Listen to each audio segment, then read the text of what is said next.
मुझे ये कहते हुए गर्व है कि बीजेपी ने मुझे 6 बार सांसद बनाया, 6 बार विधायक बनाया, एमएलए बनाया, 4 बार मुख्यमंत्री बनाया, और उसके बाद भी मैं रोता रहूं कि ये नहीं मिला, वो नहीं मिला, वो नहीं मिला। तो फिर मैं समझता हूँ कि और दुर्भाग्य क्या है, इससे बड़ा होगा। कई बार भूमिकाएं बदलती है, तो मैं मोटिवेट करने के लिए कह रहा था कि मनुष्य को ऐसे जीना चाहिए कि जो है उसको बेटर करने का प्रयत्न करना चाहिए, ना कि रोते रहे हम। मैं मानता हूं कि बीजेपी से ज्यादा लोकतांत्रिक पार्टी कोई है ही नहीं।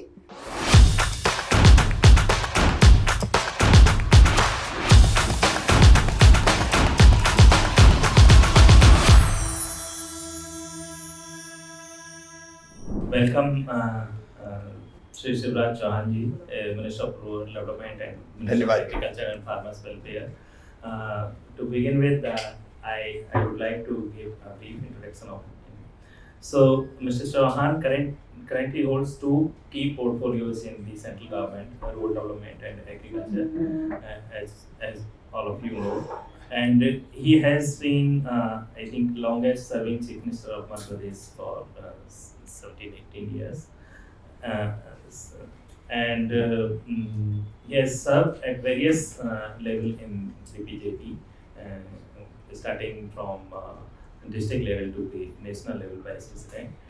And he is a 6th time member of parliament, and he represented Madhya Pradesh Assembly in 6th time also. So he entered in Madhya Pradesh Assembly in 1990 from Bodhini, his hometown, his home district seat. So then in 1991, when former Prime Minister and BJP stalwart Atal Bihari Vajpayee ji vacated Vidisha seat, so he was elected from Vidisha in 1991. स्वर्गीय रामनाथ गोयनका जी भी विदिशा से member of parliament रहे हैं. So that's interesting connection with Indian Express also. So he then in 2006, when he was member of parliament, he became chief minister of Madhya Pradesh and remained there till 2023, with a brief exception of I think 2 years in between. He, born in 1969, he started political activism at very early stage. If I remember correctly, he started local protest in his place at the age of 7 years for 7th class. When he was I stand corrected, when he was in class 7. So he started his local protest for agriculture and other unorganized sector laborers, demanding higher wages for them, and he joined RSS in 1972 as a Swayamsevak. So welcome, sir. And one more thing, he plants a tree every day. So for last several years he is doing this, planting tree every day. So welcome, sir, to Indian Express. धन्यवाद. तो sir शुरुआत हम इससे करेंगे कि प्रधानमंत्री नरेंद्र मोदी ने लक्ष्य रखा है 2047 तक भारत को विकसित राष्ट्र बनाने का. विकसित राष्ट्र के लिए कृषि की भूमिका आप कैसे देखते हैं, कृषि का विजन कैसे देखते हैं आप? कृषि भारतीय अर्थव्यवस्था की रीढ़ है और किसान उसकी आत्मा है, प्राण है. हम लोग जानते हैं कि आज भी 46% पॉपुलेशन हमारे देश की अपनी आजीविका के लिए सीधे निर्भर करती है खेती पर, और भारत की अर्थव्यवस्था में भी एक महत्वपूर्ण योगदान देती है. तो आजीविका का सबसे बड़ा साधन, लेकिन उससे भी बहुत महत्वपूर्ण है हमारी खाद्य सुरक्षा, फूड सिक्योरिटी, क्योंकि 140 करोड़ से ज़्यादा पॉपुलेशन है हमारी. इसलिए हमारी जो प्राथमिकताएं हैं, एक देश की खाद्य सुरक्षा सुनिश्चित करना, दूसरे खाद्य सुरक्षा सुनिश्चित करने वाले किसानों की आय भी सुनिश्चित करना ताकि आजीविका उसकी चलती रहे, और तीसरे पोषण भी हमारे देश की जनता को मिले. केवल खाद्य सुरक्षा नहीं, आज पोषण बहुत महत्वपूर्ण फैक्टर है. उसके साथ साथ कृषि का डाइवर्सिफिकेशन, क्योंकि आज अगर हम देखें पिछले प्रयत्नों से, मैं अगर 2013-14 के बाद की ही बात करूं तो फूड ग्रेन में हमारा उत्पादन लगभग 44% बढ़ा है, लगभग 240 मिलियन टन से बढ़ के 352 मिलियन टन के आसपास हो गया है। लेकिन हमारे पास चावल के भंडार भरे हैं, पेड़ी खूब पैदा हुआ है, गेहूं हमारे पास पर्याप्त है, हमको इंपोर्ट करने की आवश्यकता नहीं है। लेकिन अगर हम दालों और ऑयल सीड्स की बात करें तो हमको काफ़ी इंपोर्ट करना पड़ता है। तो हमको ये भी सोचना पड़ेगा कि हम आयात पर निर्भर ना रहें, क्योंकि आत्मनिर्भर और विकसित भारत का मतलब है कि किसी महत्वपूर्ण चीज़ के बारे में हम डिपेंड ना रहें किसी पर। और आज के संदर्भ में तो और कितना महत्वपूर्ण हो गया है, आप जानते हैं कि कोई भी कभी कह दे कि ये देंगे और ये नहीं देंगे। तो कुल मिला के डाइवर्सिफिकेशन भी, लेकिन इसके साथ साथ जलवायु परिवर्तन, क्लाइमेट चेंज के जो खतरे हैं आज देश के सामने और दुनिया के सामने, तो अगर हमने उसकी चिंता नहीं की तो आने वाले वर्षों में क्या होगा खाद्यान्न के उत्पादन का, ये आप कह नहीं सकते। 6-6 महीने बारिश होती रहती है, एक साथ बारिश आ जाती है, फसल जब तैयार है तब भारी बारिश आ जाती है। तो हमको जलवायु अनुकूल किस्मों का विकास लगातार हम करने की कोशिश कर रहे हैं। ICR लगातार हमारा रिसर्च कर रहा है कि हम जलवायु अनुकूल और फोर्टिफाइड वेराइटीज, मतलब जिसमें पोषक तत्व भरपूर हो, वो उत्पादित करने की अलग अलग किस्में हमने लगभग 150 के आसपास ऐसी किस्मों का विकास करने की कोशिश की है जिनमें ये तत्व हो। उसके साथ महत्वपूर्ण उत्पादन बढ़े, उसका मूल अगर रहता है तो अच्छे सीड्स रहते हैं, बीज रहते हैं। मुझे बताते हुए खुशी है कि पिछले लगभग 10-11 सालों में लगभग 3000 बीजों की वैरायटीज अलग अलग, गेहूं के, चावल के, यहाँ तक के दलहन तिलहन के भी अलग अलग बीज बनाने में, हमारे किस्मों का विकास करने में हमारे वैज्ञानिक सफल हुए। तो अच्छे बीज उत्पादन बढ़ाने के लिए आज के दौर में हम कृषि पद्धतियों में हमको बदलाव करना पड़ेगा। मैकेनाइजेशन उसका एक पक्ष है, उसके साथ साथ हम डिजिटल इंफ्रास्ट्रक्चर बनाने की कोशिश कर रहे हैं कि जिसमें हमको समय के पहले ही पता चल जाए, मौसम की सही जानकारी किसान को मिल सके, कब ओले गिरेंगे, कब बारिश आएगी, फसलों का आकलन हम सैटेलाइट बेस्ड रिमोट सेंसिंग के माध्यम से ढंग से कर पाएँ, आदमी पर निर्भर ना रहे, यहाँ तक कि आने वाली बीमारियों का भी संकेत पहले मिल जाए। क्योंकि वायरस अगर कोई अटैक करता है तो पहले थोड़ी संख्या में आता है, वो अगर तुरंत पता चल गया और हवा की दिशा पता चल गई तो ये पता चल सकता है कि उसकी गति क्या है और दिशा क्या है, तो कितने दिन में ऐसे वायरस आके हमारी फसलों को ज़्यादा नुकसान पहुंचा पाएंगे, समय के पहले ये पता कर लें। उस पर भी हम लोग काम करने की लगातार कोशिश कर रहे हैं। आधुनिक टेक्नोलॉजी का इस्तेमाल, AI हो, मशीन लर्निंग हो, रोबोटिक्स हो, हाइड्रोपोनिक्स जैसी जो आधुनिक कृषि पद्धतियाँ उनका विकास हो, इन सब दिशाओं में हम प्रयत्न करने की कोशिश कर रहे हैं ताकि हमारे पास सफिशेंट फूड ग्रेन भी रहे, लेकिन फल और सब्जियां और दूध और बाकी चीज़ों की उपलब्धता भी हमारे पास है। जैसे एक आपने जिक्र किया कि किसान की आय बढ़ाना भी लक्ष्य है और इनफैक्ट किसान की आमदनी दोगुनी करने का लक्ष्य सरकार ने रखा था। तो आपको अभी लगभग 1.5 साल हो गया, तो आपने रिव्यू किया हो क्या स्थिति है इसकी, और दूसरी बात कि क्या 3 बड़ी चुनौतियां हैं जो आप देखते हैं कि जिन पे पार पाना बहुत ज़रूरी है इस समय भारतीय एग्रीकल्चर को नेक्स्ट लेवल पर ले जाने के लिए? किसान की आय बढ़ाने के प्रयत्न निरंतर हो रहे हैं और मैं ये दावे के साथ कह सकता हूँ, ये हर किसान के बारे में हम इसलिए नहीं कह सकते कि कई बार मौसम पे भी वेरी करता है। अगर ओले गिर गया, फसल खराब होगी तो आय नहीं बढ़ेगी। मौसम एकदम, जैसे पंजाब के बड़े हिस्से में पानी भर गया तो हम कहेंगे अब उस समय आय दुगनी हो जाए तो नहीं होगी। लेकिन सामान्यतः अगर आप देखेंगे तो उत्पादन और उत्पादकता दोनों बढ़ी है। मैंने कहा कि 44% तो उत्पादन बढ़ा है, और उत्पादकता अगर आप देखेंगे तो आज एवरेज उत्पादकता गेहूं की अगर आप देखेंगे जिन राज्यों में सिंचाई है तो वहाँ 18 से लेके 20 क्विंटल प्रति एकड़ हो गई है, जो पहले 10, 12, 13, 14 अलग अलग जगह माटी और कृषि पद्धतियों पर ये निर्भर करता है, तो वो भी बढ़ी है। लेकिन इसके साथ साथ MSP घोषित करती है सरकार और रिकॉर्ड खरीदी भी हुई है, इसलिए निश्चित तौर पर आय बढ़ी है। आईसीआर ने लगभग 3000 किसानों पर एक पूरा रिसर्च किया था, जिसमें कई किसान ऐसे हैं जिनकी आय दुगनी से ज़्यादा भी बढ़ी, 5-5, 6-6 गुना ज़्यादा आय बढ़ाने वाले भी हमारे किसान हैं। लेकिन हमारी खेती की एक बड़ी समस्या है कि लैंड की जो आकार है, लैंड होल्डिंग, वो हमारे यहाँ काफ़ी कम है। हम ऑस्ट्रेलिया, ब्राज़ील या यूएस की तरह नहीं कि 10,000 एकड़ का या 15,000 एकड़ का फार्म हाउस हो।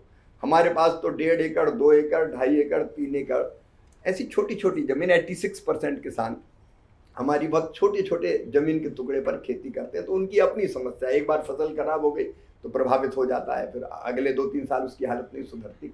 तो चुनौतियाँ और चैलेंज है, लेकिन बावजूद इसके आय बढ़ी है। जो 3 बड़ी समस्याओं की बात आप करते हैं, तो एक तो मैं मानता हूँ अच्छे बीज की उपलब्धता, गुणवत्तापूर्ण बीज, उसके साथ साथ अच्छा कीटनाशक और खाद, क्योंकि खेती में जो इनपुट लगता है, अभी हमने विकसित कृषि संकल्प अभियान जो चलाया था, उसमें किसानों ने ये कहा कि बीज हमारे पास अच्छा कैसे पहुंचे, क्योंकि कई बार हम परंपरागत बीज बोते रहते हैं। हमारे 10 साल हो गए, 15 साल हो गए, जो हमारे यहाँ खेत में पैदा हुआ बीज वही बोते जाते हैं।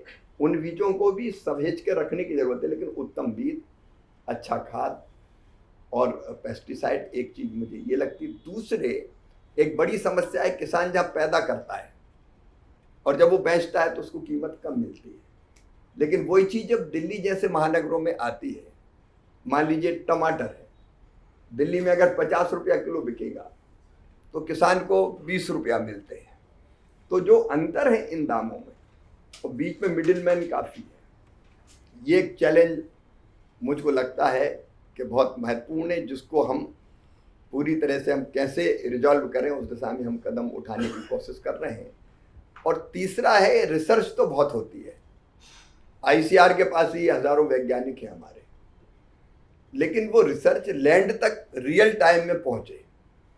अब आप बात करोगे आर्टिफिशियल इंटेलिजेंस की, और वो हमारे धन्नू पन्ना कल्ला तक है ही नहीं, उसकी नॉलेज नहीं है, जानकारी नहीं है, तो वो उसका इस्तेमाल कैसे करेगा। तो आधुनिक टेक्नोलॉजी का इस्तेमाल, लैब टू लैंड जोड़ना एक चुनौती है। इसलिए हमने विकसित कृषि संकल्प अभियान भी आपकी जानकारी में चलाया था, ताकि वैज्ञानिक और किसान मिले, बातचीत करें, एजुकेट करें और उनको अपनाकर पूरा लाभ प्राप्त करें। तो मुझे लगता है ये चैलेंजेज है, चैलेंजेज और भी है, लेकिन इसको भी हम एड्रेस करने की कोशिश कर रहे हैं। सर, जैसे आपने ये जो चैलेंजेस बताए, उनमें बीज का चैलेंज बताया, अच्छे बीज का, और आपने छोटी जोत बताई, आपने जो मार्केटिंग, एग्रीकल्चर मार्केटिंग है उस साइड भी आपने हाईलाइट किया कि क्या इश्यूज हैं। अभी सरकार ने जैसे जो श्रम कानून बनाए थे 2019 में, 20 में, वो श्रम कानून इतने लंबे समय से लंबित थे, वो उनको भी लागू किया है सरकार। वापस से जो रिफॉर्म्स का जो एजेंडा थोड़ा छूटा हुआ था, उसको वापस से लागू कर रही है।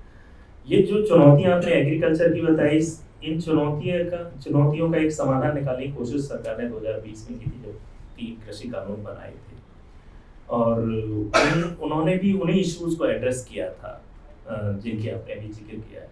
तो आपको लगता है कि सरकार के पास अभी ये एक विंडो है, जब सरकार ये कृषि कानून, जो कृषि सुधार है, नॉट कृषि कानून, जो कृषि सुधार हैं, उनको सरकार लागू कर सकती है? कृषि सुधारों पर निरंतर काम जारी है। कोई पर्टिकुलर कानून की बात नहीं करूंगा। मैं मानता हूं कि इतने बड़े देश में कन्वेंस करके सारी चीजें आप करवा सकते हैं, कर सकते हैं, लेकिन आप देख रहे हैं कि इस बीच में, जैसे मैंने कहा कि हम हर किसान की फार्मर आईडी बना रहे हैं, ताकि सारी जानकारियां किसान की एक जगह आ जाए। वो काम हमारा काफ़ी, लगभग 5 करोड़ किसानों की फार्मर आईडी बन चुकी है। फार्मर आईडी में एक ही जगह उसकी ज़मीन का विवरण, हर साल उसकी बोई गई फसल का विवरण, उसके पास अगर कोई पशु और बाकी चीज़ें तो उसका विवरण, अगर उसकी फसल को नुकसान हुआ है तो रिमोट सेंसिंग के माध्यम से जो नुकसान हुआ है बाद में फिर उसका विवरण, ताकि उसको योजनाओं का सही लाभ पहुंचाया जा सके।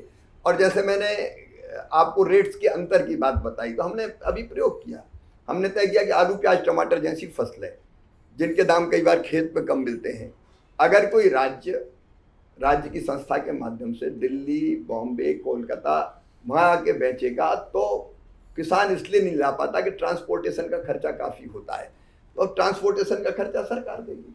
हमने तय किया भंडारण की भी व्यवस्था भी हम करने की कोशिश करेंगे। हमने एक MIS योजना अभी बनाई जिसके अंतर मार्केट इंटरवेंशन स्कीम, जिसमें अगर किसान को आम जैसी चीज़ों के भी, मिर्च जैसी चीज़ों के भी दाम कम मिले और उन राज्यों ने कहा, तो हमने कहा कि एक निश्चित जो रेट है, जो खर्चा आता है और जो नुकसान किसान को हो रहा है, वो दोनों रेट तय कर लें, तो बीच का जो अंतर है वो 50% केंद्र सरकार दे और 50% राज्य सरकार दे। कई राज्यों ने उसका लाभ उठाया। तो जो चुनौतियां सामने हैं उनमें से रास्ता निकालने के लगातार प्रयत्न जारी है। सर, ये निखिल गानेकर हैं हमारे कलीग। नमस्कार निखिल। शिवराज जी, पिछले कई सालों से एनडीए सरकार जो है वो सारे जो दिल्ली के इर्द गिर्द जो सारे राज्य हैं, उत्तर में हो, दक्षिण में हो, पूर्व में हो, जो ये स्टबल बर्निंग की समस्या है उसको लेके फंडिंग की सपोर्ट भी दे रही है और एक तरह से स्टेट्स का भी एक दायित्व बनता है। पर बताओ कृषि मंत्री, आपका क्या मानना है कि क्यों ये प्रॉब्लम सॉल्व नहीं हो पा रहा है?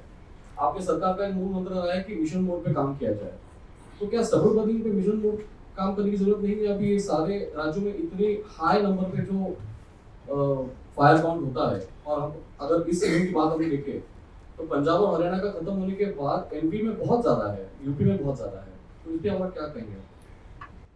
प्रयत्न लगातार जारी है और आप देखेंगे पंजाब हरियाणा में बड़ी, अगर प्रतिशत के हिसाब से भी देखें तो काफ़ी कमी आई है। मैं नहीं कह रहा कि बिल्कुल नहीं हो रही, लेकिन कमी ज़रूर आई है। किसान, ये समस्या तब पैदा होती है जब धान की जो पराली है उसके बाद उसको गेहूं की बोनी करनी पड़ती है। तो आसान रास्ता ये लगता है कि आग लगा दो, बाद में आप बोनी कर लो, क्योंकि वैसे करने में थोड़ी उसको मेहनत ज़्यादा करनी पड़ती है, दिक्कत होती है। इसलिए कई नई मशीनें भी बनी, वो मशीनें सब्सिडी पर देने का काम भी किया, वो आपकी जानकारी में भी हरियाणा को भी दिया, पंजाब को भी दिया। एक गांव, कई गांव ऐसे हैं, जैसे एक रणवीर सिंह कला करके एक गांव है पंजाब के मोगा जिले में, वहाँ 6 साल से लोग पराली नहीं जला रहे किसान, और वो आसपास के गांव के किसानों को भी एजुकेट करने का काम कर रहे हैं। मैं भी उस गांव में जा रहा हूँ ताकि उस उदाहरण को मैं और लोगों के सामने रख सकूँ। बाकी जगह भी ये कोशिश हो रही है। वहाँ उन्होंने देखा कि उसके कारण 30% जो केमिकल फर्टिलाइजर का उपयोग था वो कम हो गया। पराली को मिट्टी में मिलाने के कारण मिट्टी ज़्यादा उपजाऊ हो गई। अब इन सारे तथ्यों को हम किसानों के साथ दोनों तीनों तरह की चीज़ें हैं। एक, अवेयरनेस कैंपेन, इतने बड़े देश में अवेयर करने की कोशिश करनी पड़ेगी। दूसरे, टेक्नोलॉजी का उपयोग और ज़रूरत पड़े तो सब्सिडी इत्यादि देके ऐसी मशीनों की उपलब्धता। फिर पराली के और क्या क्या उपयोग हो सकते हैं, उससे कोई लाभ हो सकता तो उसको भी बताने की हम लोग कोशिश कर रहे हैं। कई लोग पराली को खरीदने के काम में भी लगे हैं, उससे बाकी चीज़ें, बायोमास से लेकर अनेकों तरह की चीज़ें बनती, वो भी बनाने का काम कर रहे हैं। इसलिए पंजाब हरियाणा में कम हुआ। एमपी में धान का रकबा पहले नहीं था बिल्कुल। पहले सोयाबीन बोया जाता था रबी में, खरीफ में सॉरी, या फिर तुअर जैसी फसलें बोई जाती थी। पिछले दिनों धान का एरिया मध्य प्रदेश में काफ़ी तेज़ी से बढ़ा है और धान का उत्पादन भी आप देखेंगे तो काफ़ी बम्पर हो गया है। और इसलिए 1-2 साल में मध्य प्रदेश में इस तरह की घटनाएं अभी अभी ज़्यादा आई है, तो वहाँ भी अवेयरनेस कैंपेन चलाएंगे। इतनी बड़ी संख्या में किसान हैं तो उनको एजुकेट करके, अवेयर करके और इसके नुकसान बताकर हम लोग कोशिश कर रहे हैं कि इस दिशा में हम तेजी से आगे बढ़ें। एक सर जुड़ा हुआ सवाल था, जुड़ा हुआ इधर का एक दूसरा सवाल था आपके मुद्दा को लेकर, वो था जीएम क्रॉप्स को लेकर कि सुप्रीम कोर्ट ने जो बड़ा एक फैसला सुनाया था, जिसमें स्प्लिट वर्डिक्ट आया था। जो जीएम मस्टर्ड को कमर्शियल कल्टीवेशन के लिए जो अप्रूवल दिया गया था, तो उस पे एक स्प्लिट वर्डिक्ट आया था। उसके बाद एक नेशनल पॉलिसी बनाया जाए जीएम क्रॉप्स पे, उस पे निर्देश दिए थे। तो इस पे क्या अभी स्टेटस है जीएम क्रॉप्स को लेके? और क्योंकि बायोडायवर्सिटी इंपैक्ट्स के अभी भी काफी सारे जो इश्यूज है वो एड्रेस नहीं किए गए, आप इस पे क्या कहेंगे? अब ये मामला सुप्रीम कोर्ट में है और सरकार अपना पक्ष रख रही है। एक ग्रुप ऑफ मिनिस्टर बना हुआ है जो अध्ययन करके सुप्रीम कोर्ट में अपने सारे पक्ष को रखेगा। तो मुझे लगता है उसमें और डिटेल जाने का अवसर अभी नहीं है, लेकिन गंभीरता से उस पर काम कर रहे हैं। सर भी हाल में मेरे ख्याल से पिछले हफ्ते इसकी एक मीटिंग थी ग्रुप ऑफ मिनिस्टर्स की, और कुछ इस पर कोई व्यू गवर्नमेंट ले रही है, तो कुछ आप बता सकते हैं? मैं समझता हूँ कि अभी कोर्ट में व्यू हमको रखना है, उसके पहले ज़्यादा चर्चा करना उचित नहीं होगा, क्योंकि कोर्ट में जो मामला है कहीं पहले से उस पर कोई असर न पड़े। विकास पाठक ये बीजेपी कवर करते हैं। तो सर एक सवाल पार्टी पे, वो जैसे भारतीय जनता पार्टी में जो चुनाव है, संगठन के चुनाव, उसके बारे में संविधान में बहुत क्लियरली बीजेपी के बताया गया है, लेकिन इस बार सर जो नड्डा साहब का पिछले जून तक के लिए एक्सटेंशन हुआ था लोकसभा चुनाव से पहले, उससे अब 17 महीने निकल चुके हैं। तो आपको एक तो क्या कारण लग रहा है इतने डिले का, और दूसरा कब तक उम्मीद है कि पार्टी अध्यक्ष का? ये लगातार होने वाले चुनाव मौका ही नहीं देते कि बाकी और कोई चीज़ सोचे, इसलिए एक के बाद एक हर 4 महीने में हमको अगले चुनाव की तैयारी करनी पड़ती है। अब वो आपने पूछा नहीं, लेकिन मैं एक बात अपनी तरफ से आपके सामने रखना चाहता हूँ कि देश की प्रगति और विकास में मैं अगर मानता हूँ कि सबसे बड़ी बाधाओं में से एक प्रमुख बाधा है, तो वो लगातार होने वाला चुनाव है। आप 2 साल में ही देखेंगे छत्तीसगढ़, मध्य प्रदेश, राजस्थान में चुनाव हुए और 4 महीने बाद फिर लोकसभा के चुनाव हुए। तो उन राज्यों में 4 महीने पहले विधानसभा के चुनाव हुए, तब मैं चीफ मिनिस्टर था, तो 6 महीने पहले से हम चुनाव की तैयारी में लगे। विधानसभा के हुए तो बाद की जैसे ही खत्म हुए लोकसभा की घोषणा हो गई, तो अगले 6 महीने भी वहाँ कुछ नहीं हुआ। 1 साल पूरा का पूरा मध्य प्रदेश जैसे राज्यों का बर्बाद हुआ। वहाँ के नहीं निपटे तो हरियाणा के आ गए, झारखंड के, जम्मू कश्मीर के, महाराष्ट्र के आ गए। वहाँ से खत्म हुआ तो दिल्ली का दंगल शुरू हो गया, दिल्ली का खत्म हुआ तो बिहार का शुरू हो गया। अब बिहार की थकान मिटी नहीं कि चलो बंगाल, तो फुर्सत ही नहीं मिलती कि दूसरा कुछ सोचे।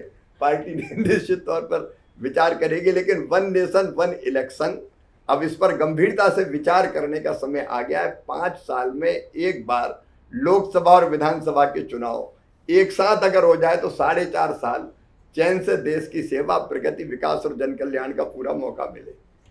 सर जतिन आनंद, ये भी पॉलिटिक्स पे लिखते हैं बीजेपी का।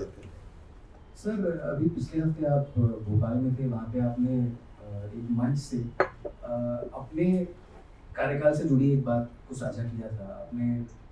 आपने बोला कि आपकी एक्सपेक्टेशन थी, मतलब एक तरीके से, कि आपको ही मुख्यमंत्री फिर से चुना जाएगा, लेकिन फिर आपने बताया कि आपने संगठन की बात मान के आपने दिल्ली का रुख किया। तो ये मोटिवेशन सर, ये किसी ने पूछा था आपसे वहाँ पे, या ये एकदम से आपने ये रियलाइजेशन 2 साल के बाद क्यों? ऐसा जब एक तो मेरी एक्सपेक्टेशन थी, ये मैंने नहीं कहा, लोग ये अंदाज लगा रहे थे, सब देखे लोग ये अंदाज लगा रहे थे। आप लोगों को मोटिवेट करने के लिए कई बार बोलते हैं जीवन जीना किस तरह चाहिए। कई बार मनुष्य जो होता है वो काम ठीक करता नहीं, और जो नहीं होता वो बनने की कोशिश करता है। तो जो होता है वो भी ठीक नहीं कर पाता, वो बेचैन आत्मा ही रहता है जिंदगी भर, बाकी कुछ कर ही नहीं पाता। और इसलिए गीता ने कहा है, गीता जी में, कि तेरा अधिकार केवल कर्म पे है, परिणाम की चिंता मत कर। तो मैं एक मोटिवेट करने के लिए स्पीच दे रहा था कि जीवन कैसे जीना चाहिए। ऐसा थोड़ी कि ये नहीं मिला मुझे, वो नहीं मिला मुझे, वो नहीं मिला। तो मैंने यही उदाहरण दे दिया। लोग सोचते थे कि ये बनेगा, लेकिन जब ये फैसला हुआ तो मेरे माथे पे, सचमुच मैं कह रहा हूँ कि मुझे मेरी परीक्षा की घड़ी थी। मुझे लगा कि तू कसौटी पे कसा जा रहा है। इस समय अगर हम उचित व्यवहार करते हैं तो हम कार्य करता। और मैंने ये भी कहा, और मुझे ये कहते हुए गर्व है कि बीजेपी ने मुझे 6 बार सांसद बनाया, 6 बार विधायक बनाया, एमएलए बनाया, 4 बार मुख्यमंत्री बनाया, और उसके बाद भी मैं रोता रहूं कि ये नहीं मिला, वो नहीं मिला, वो नहीं मिला। तो फिर मैं समझता हूं कि और दुर्भाग्य क्या है, इससे बड़ा होगा। कई बार भूमिकाएं बदलती है। तो मैं मोटिवेट करने के लिए कह रहा था कि मनुष्य को ऐसे जीना चाहिए कि जो है उसको बेटर करने का प्रयत्न करना चाहिए, ना कि रोते रहे हम।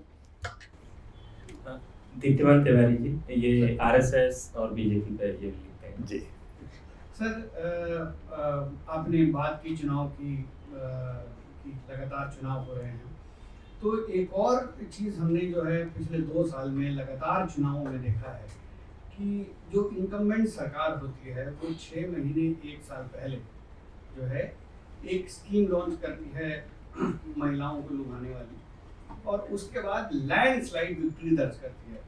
आपके राज्य में भी हुआ, लाडली बहना स्कीम आपने लॉन्च की और सभी आंदोलनों के विपरीत जो है लैंडस्लाइड विक्ट्री बीजेपी को मिली। उसके बाद महाराष्ट्र में ठीक यही हुआ, लाड़की बहन स्कीम वहाँ पे लॉन्च की गई। जब लोकसभा में बीजेपी का बहुत ही बुरा प्रदर्शन रहा, उसके बाद लाड़की बहन स्कीम वहाँ लॉन्च की गई और अगेन लैंडस्लाइड विक्ट्री हुई। 20 साल तक नीतीश कुमार चीफ मिनिस्टर रहे बिहार में, तो कोई भी कहेगा कि एक एंटी इनकम्बेंसी उनके खिलाफ बनी। फिर वो जो है 10-10 हज़ार रुपए अकाउंट में डालते हैं महिलाओं के, और फिर लैंडस्लाइड विक्ट्री 200 से ऊपर सीटें आती हैं। तो ये क्या, ये एक नई राजनीतिक पद्धति बन गई है कि भाई जो इनकम्बेंट सरकार है वो 6 महीने 1 साल पहले एक स्कीम महिलाओं के लिए लॉन्च कर दे और उसके बाद जो है वो रिकॉर्ड मतों से जो है वो चुनाव जीत जाए। और क्या इस तरह की राजनीति को आप ठीक समझते हैं? मैं एक ऐतिहासिक अन्याय की तरफ आपका ध्यान आकर्षित करना चाहता हूँ। इस धरती के संसाधनों पर महिलाओं का भी हक है, स्त्री जाति का भी अधिकार है, लेकिन पुरुष प्रधान समाज ने वर्षों तक इसको घर में बंद करके रखा, सामान्य जीवन देने का अवसर नहीं दिया।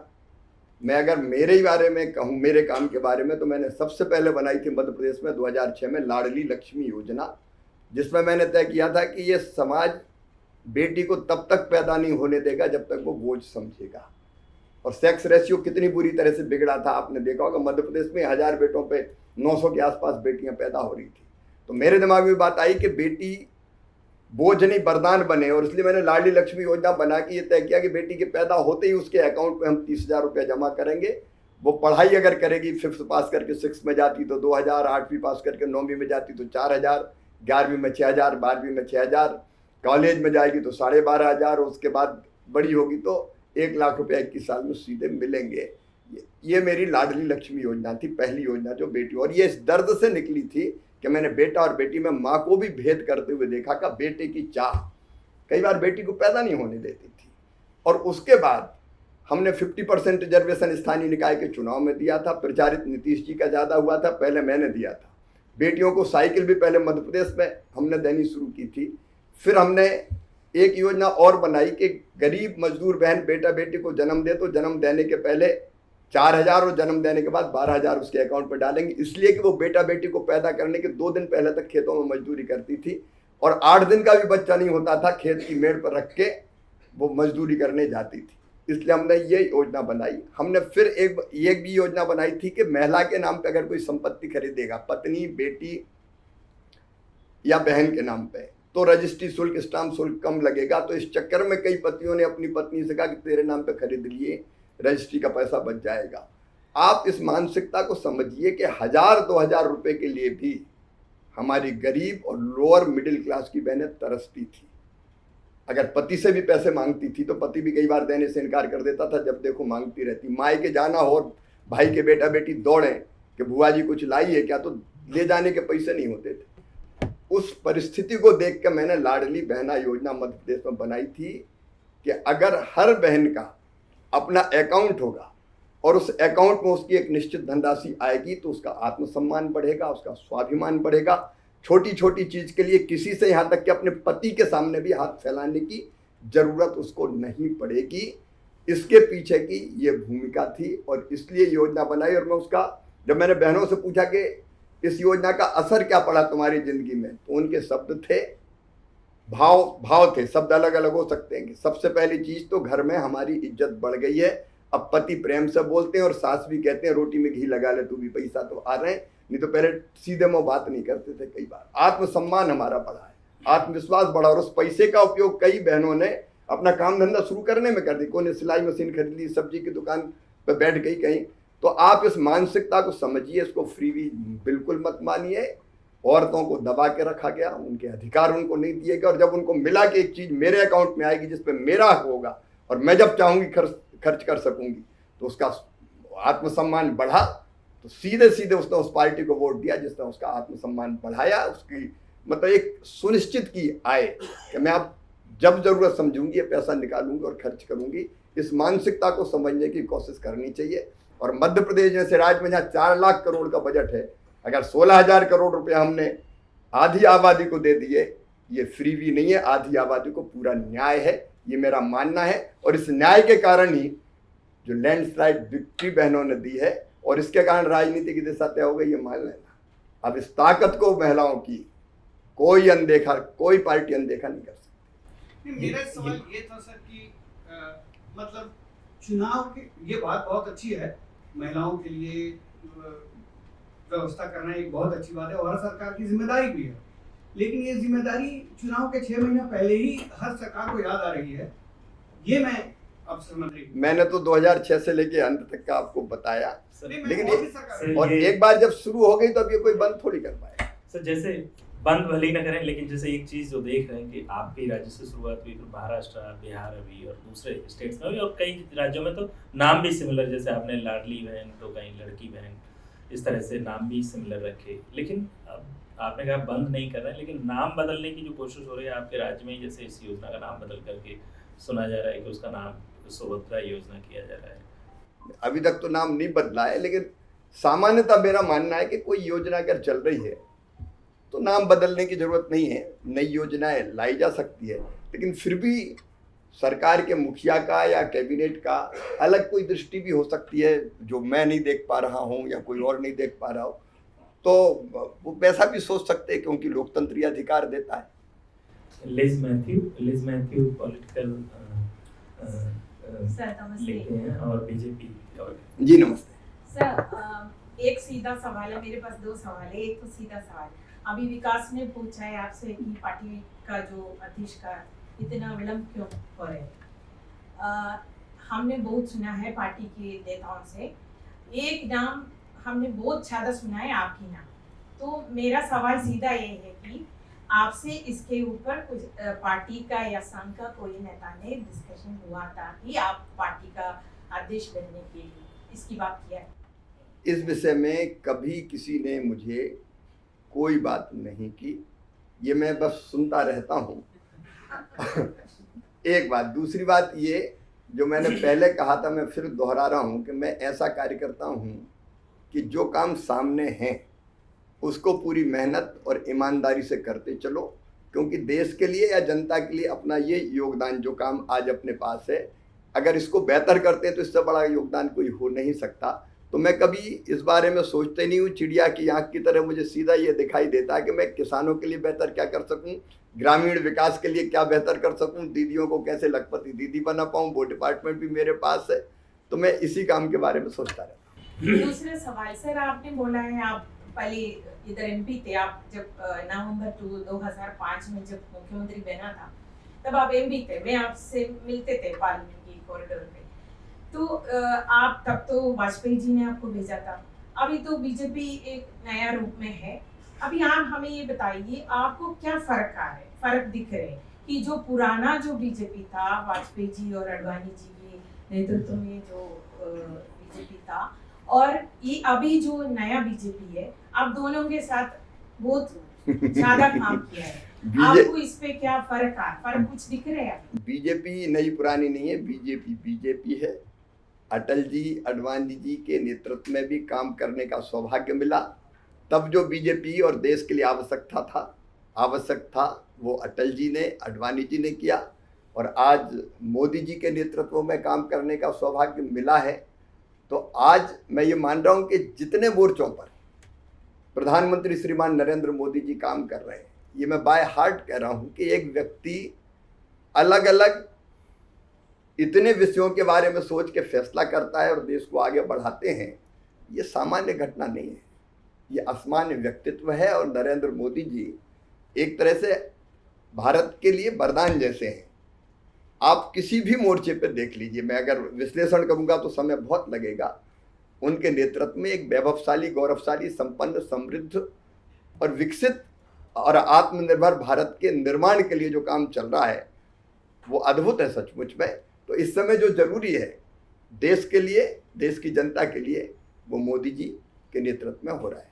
सर लेकिन जब हम जो बीजेपी को हम थोड़ा पास लेते हो, प्रॉक्सिमिटी थोड़ा ज़्यादा है हमारा, हम ये दिखता, हमारे सामने ये दिखता कि जैसे पहले की पार्लियामेंट्री बोर्ड था बीजेपी में, वो सारे डिसीजन, इतने बार पार्लियामेंट्री बोर्ड मिलते थे, सारा डिसीजन पार्लियामेंट्री बोर्ड से होता है। आजकल पार्लियामेंट्री वोट बहुत कम मिलता है, एक बात। और वो जो जैसे पहले जैसे नेताएं कोई नहीं है पार्लियामेंट्री बोर्ड में, ये है। एक दूसरा क्रिटिसिज्म है कांग्रेसाइजेशन ऑफ बीजेपी, जैसे कि आप ओपन डोर पॉलिसी है पार्टी का, कोई भी आ सकते हैं चुनाव से पहले, कुछ कोई भी आ सकते हैं, बंगाल में, हरियाणा में, महाराष्ट्र में, हमने सारे जगह पे देखा है। एक बोलता है ये इसी में और हाईकमांड कल्चर, अभी बीजेपी में कुछ लोग हाईकमांड भी बोलता है सेंटर को, ये तो इसके ऊपर आपको क्या कहना है? ये जो क्रिटिसिज्म, एक तो पार्लियामेंट्री बोर्ड की जब जरूरत होती है तब पार्लियामेंट्री बोर्ड बैठता है, सारे महत्वपूर्ण फैसले पार्लियामेंट्री बोर्ड करता है। मैं मानता हूं कि पहले भी पार्लियामेंट्री बोर्ड बैठता था, अब भी पार्लियामेंट्री बोर्ड बैठता है। दूसरी बात यह कि केवल कुछ लोग ही क्यों रहे, नयापन आना भी चाहिए ना। अब कोई बरसों तक पार्लियामेंट्री बोर्ड में रहा है तो फिर वही बना रहे तो नए लोग आएंगे कैसे? तो कुछ लोगों का बदलना, नए लोगों का आना ये स्वाभाविक है और ये राजनीतिक दलों में होते रहना चाहिए। और सेंट्रलाइजेशन नहीं, मैं नहीं मानता। देखिए, एक पार्टी का डिसीजन करने का फोरम होता है जो केंद्र के लिए डिसीजन करता है, राज्यों के अपने फोरम राज्यों के विषयों में अलग डिसीजन करते हैं, लेकिन कुछ नीतिगत मामला जो सारे देश का होता है वो बैठ के यहाँ पे तय होते हैं। तो मैं मानता हूँ कि बीजेपी से ज़्यादा लोकतांत्रिक पार्टी कोई है ही नहीं। हर डिसीजन पर चर्चा होती है, हम लोग भी चर्चा करते हैं, कई बार कई बातों पर चर्चा करते हैं, उसके बाद फैसला होता है। तो लोकतांत्रिक तरीके से डिस्कशन होता है और डिस्कशन होकर फैसले होते हैं। बीजेपी अकेली ऐसी पार्टी जिसकी बूथ की इकाई बाकायदा चुनी जाती है, बनती है, जो हमारी एक सबसे बड़ी ताकत है कि हर बूथ पर और हर महीने बैठती है। कौन सा राजनीतिक दल है आज हिंदुस्तान में जिसके बूथ के कार्यकर्ता हर महीने मीटिंग करते हों? 70% से ज़्यादा बूथ पे हमारी हर महीने मीटिंग होती है। ये तो बीजेपी में होता है। मंडल की बैठकें किस पार्टी की होती है? कहीं तय नहीं कर पाते, कांग्रेस तो तय नहीं कर पा रही, जिले के अध्यक्ष तय नहीं कर पाते, प्रदेश के अध्यक्ष तय नहीं कर पाते।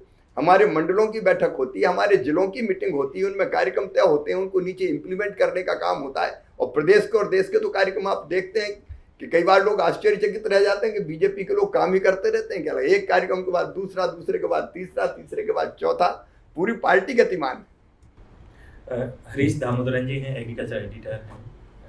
हरीश जी सर, जब आप मुख्यमंत्री थे मध्य प्रदेश के, आपने ये भावांतर योजना आपने स्टार्ट किया था जिससे कि वो प्राइस डिफरेंस फार्मर के पास चला जाए। तो अभी जो है जैसे सोयाबीन में देखें, अभी 4200-4500 रुपया है अभी जो है, जो मंडी में जो बिक रहा है, और ये सिर्फ इस साल का एमएसपी से कम नहीं है, पिछले साल की एमएसपी तुलना से भी कम है। तो आप इस टाइप का स्कीम क्यों नहीं ले आते? क्योंकि ये प्रोक्योरमेंट वगैरह बहुत, उसमें बहुत करप्शन ज्यादा है उसमें, ये शुरुआत भी नहीं होता है। और अब तो बहुत बुरा हाल है मध्य प्रदेश में और महाराष्ट्र में जो सोयाबीन का, और आगे आने वाला जो है अरहर का भी, काफी क्रॉप्स का जो है बहुत ये प्राइसेस बहुत घट गया है। ये तो इसमें आप ये भावांतर ये मॉडल क्यों, ये सरकार ने क्यों इसको लागू नहीं किया? आपकी बात बिल्कुल सच है और मैं आपको ये जानकारी दे रहा हूँ कि भावांतर भुगतान योजना हमने लागू की है और मध्य प्रदेश में सोयाबीन की खरीदी भावांतर भुगतान योजना के अंतर्गत हो रही है, जिसमें एक मॉडल रेट तय होता है कि ये एमएसपी है और जिस पर बिक रही उसका एवरेज निकाल के एमएसपी और जिस रेट पर बिकती है उसका अंतर किसान के खाते में डाला जाता है। मध्य प्रदेश ने इस मॉडल को अपनाया है इस बार और इसी पर मध्य प्रदेश खरीदी कर रहा है, क्योंकि बिल्कुल सही बात है कि इतनी अनाज को या उपजों को खरीदना, ट्रांसपोर्टेशन, रखना, अलग अलग जो लॉसेस होते हैं, तो उस पर एक ये विकल्प है। लेकिन ये राज्यों पर निर्भर है कि कौन सा राज्य कौन सी योजना अपनाता है। सोयाबीन अगर कोई चाहे तो मिनिमम सपोर्ट प्राइस पे वैसे भी खरीद सकता है और कई चीज़ों की कीमतें आपके हाथ में नहीं होती। जैसे सोयाबीन में डी ऑयल्ड केक की कीमत पहले बहुत अच्छी मिलती थी दुनिया के बाज़ारों में, इसलिए उसके रेट बढ़ जाते थे। अब डी ऑयल्ड केक काफ़ी सस्ता हो गया इसलिए रेट गिर गए। लेकिन मिनिमम सपोर्ट प्राइस घोषित करना और उस पर एक विकल्प भावांतर भुगतान भी है। आपने अरहर की बात की, मैं एक जानकारी देना चाहता हूँ कि हमने तय किया है अरहर, मसूर, उड़द ये भी रजिस्टर्ड किसानों से 100% हम खरीदेंगे मिनिमम सपोर्ट प्राइस पर। अब ये मैंने कहा कि विकल्प राज्य के पास है। रवि, रविदत्त मिश्रा कॉमर्स पर लिखते हैं। जी सर जैसे जैसे हम इंटीग्रेशन हो रहा है हमारा वेस्टर्न कंट्रीज के साथ, यूएस के साथ, तो उनका एक ही डिमांड है हमारे मार्केट में एक्सेस उनको चाहिए। This is one of the demand. US ने बोला है, यूरोप ने भी बोला है। तो हमारा पुराना स्टांस हमेशा प्रोटेक्शनिस्ट रहा है, बट आगे आने वाले दिनों में या इन डीलों में हम क्या डिफरेंस देखेंगे? और सर आपका जीएम पे क्या ओपिनियन है? पहली चीज़ देखिए, मैंने पहले बताया कि 86% हमारे किसान मार्जिनल है, लघु और सीमांत छोटे छोटे किसान हैं, लैंड होल्डिंग काफ़ी कम है। आप अगर दूसरे देशों के, विशेषकर मैंने यूएस वगैरह का देखेंगे तो 10-10, 20-20 हज़ार एकड़ के फार्म हाउस होंगे। तो हमारे किसानों में कोई बराबरी नहीं है।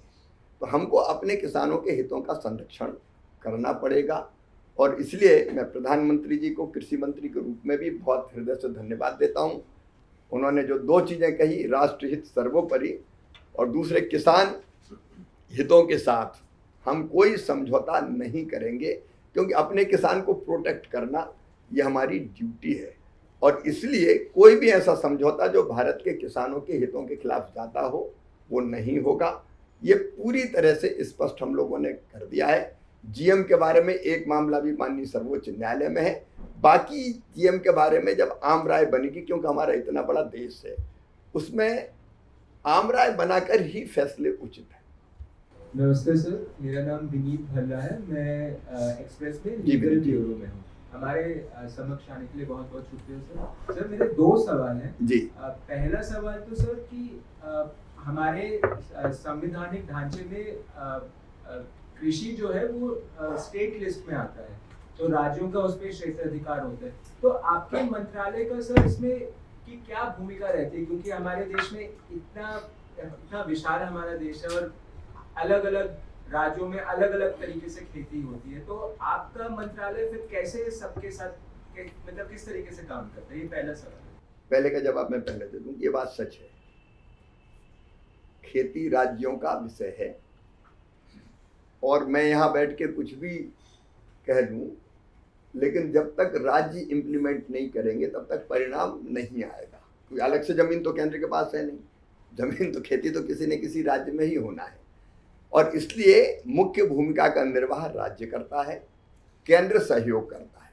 और सहयोग कई तरह के करते हैं, जैसे एक है रिसर्च का क्षेत्र, अच्छे सीड्स चाहिए, बायोफोर्टिफाइड वेराइटी चाहिए, अच्छे फलों के प्लांट्स चाहिए।